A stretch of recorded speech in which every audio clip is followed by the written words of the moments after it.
Hello mga kainday. Ayan, good morning, good morning. Maglilinis tayo ng ating ref kasi makapal na yung ice niya. Hindi na siya nakakatuwa. Charot. Ayan. Siyempre, yan na lang ang ating stock. Wala na, ubos na. Puro yellow na mga kainday. Ayan. At siyempre, nandiyan yung ating pangmalakasang ice cream. Charot. Sino relate dyan mga kainday? Sino nakaka-relate sa mga ganitong lagayan? Ayan, diba? Mga lagayan. Alam niyo na kung ano mga nakalagay dyan. Siyempre, meron pa rin tayong gulay. Ayan.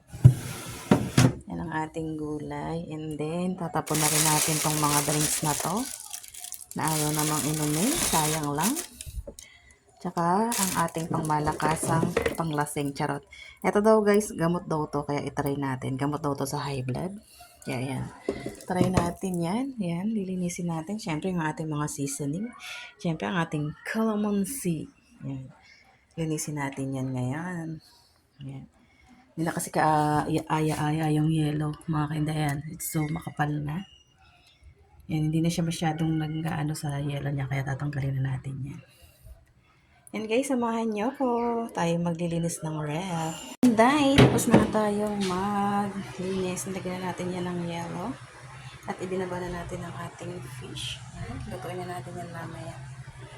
Kasi iba na ang ano niyan. Tanggal na natin sa ref. Yan. Okay na siya. Malinis na siya. Lalaman na lang natin yan. Yan guys. Baka gusto mong lam na ng ref ko. Charot! Thank you for watching. Bye!